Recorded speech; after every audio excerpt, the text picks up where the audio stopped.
Virtual private networks, or VPNs, are something you've probably heard about ad nauseum if you've been on YouTube for any amount of time. They are constantly being pushed and have constant ad spots on thousands of videos and channels to the point that it's basically a meme. What really is a VPN though, and why should you be using one right now? I feel that these ad spots do a terrible job at actually explaining what a VPN is, and I want to demystify that today. Just to be clear, I am a hobbyist, I am not a professional in networking, and what I say is going to be a simplified version of how this all works to help general understanding. It's more important to know how a VPN helps you than to know exactly how it functions. Here's how the internet usually works. You send a request to google.com or DuckDuckGo if you watch my privacy video. Oh, Scarlett, what do you want? Oh, this girl won't leave me alone. You just won't leave me alone. But I love you very much. There she goes again. Come on, window time. Don't grab it.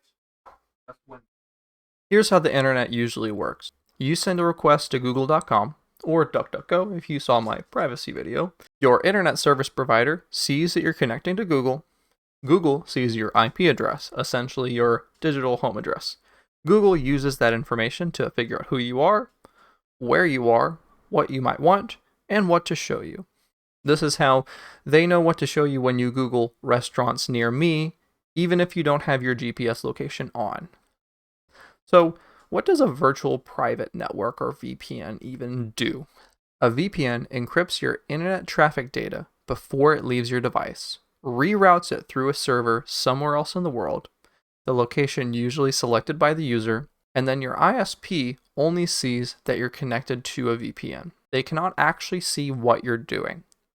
Google doesn't see your actual IP address. They only see your VPN's data center IP address instead. So when you Google McDonald's near me, it shows McDonald's nearby the data center instead of nearby your actual real location, assuming you don't have your GPS services on. So why does all this matter? Without a VPN, your ISP can see what websites you visit, and they can see the name and size of any files that you download.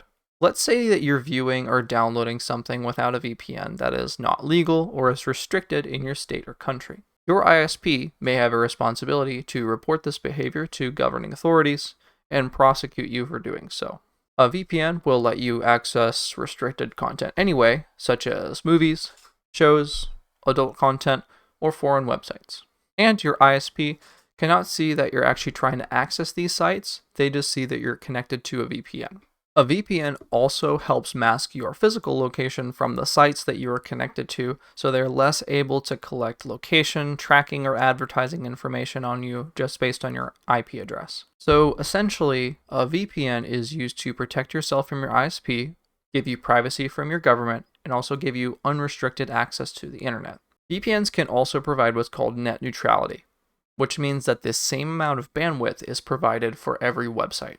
Your ISP can throttle your connection to specific services or sites, meaning that they can slow down your speeds during peak hours for high traffic services like streaming or downloading large files. I've had numerous instances where I was watching videos or downloading a large file, and it was running extremely slow for no reason whatsoever other than my ISP was throttling me. As soon as I turn my own VPN on, because my ISP no longer knows exactly what I'm doing, the throttling disappears almost immediately. One of the most important things to remember is that even though your ISP cannot see what you're doing on the internet, your VPN service absolutely can. You need to trust your VPN service more than you trust your ISP. What they do with all of this information can be based on the company. Some companies have significant logs and tracking, while others have a zero log policy.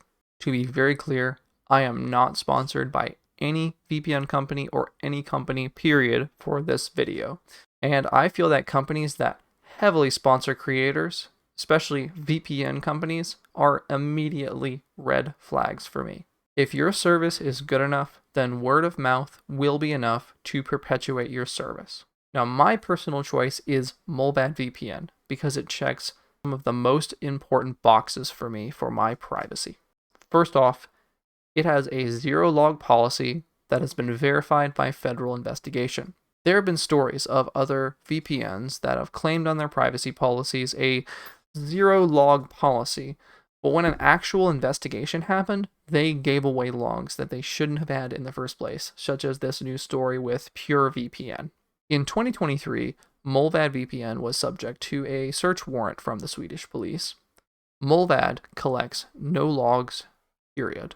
And because the data that the Swedish police requested did not actually exist, they could not seize anything. This is a great real-world audit of their zero logs claim.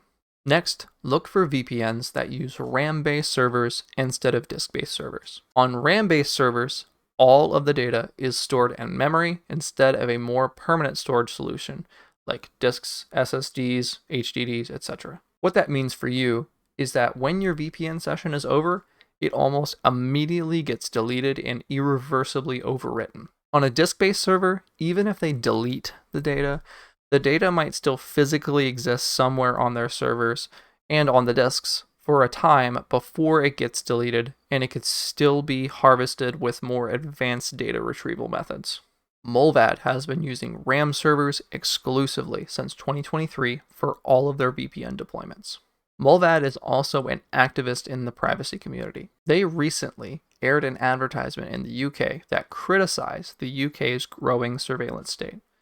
This advertisement got banned from UK television.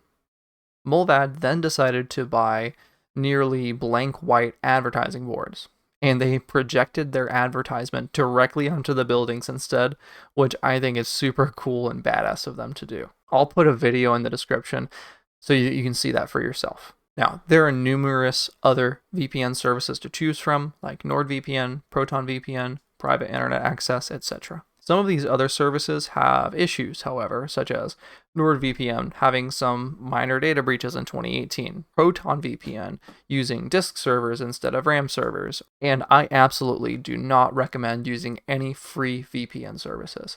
You should be wary of all of them. Bandwidth is not free. If a VPN is being hosted for free, there is a very strong chance that you are the product and they are selling your data for profit. Do your own research, do what's best for yourself in your own country and jurisdiction. One common misconception I want to debunk too is VPNs in most cases do not prevent malware. At the most, some VPNs have a service that can block known malicious websites, but this is not inclusive. If you still click bad links, download bad files, or put your information on a malicious website, a VPN will do absolutely nothing to help you here. And also keep in mind that browser data, logged in accounts, and AI fingerprinting can still identify you, especially if you intentionally share identifying information on yourself through searches or posts. True online anonymity requires a combination of multiple tools, such as safer browsing practices and browser data management. For example, combining a VPN with a safe search engine like DuckDuckGo and a privacy-focused browser like Firefox can significantly increase your anonymity online. See my privacy video for more information on all of that, and you can find it here. And thanks for watching. I'll see you next time.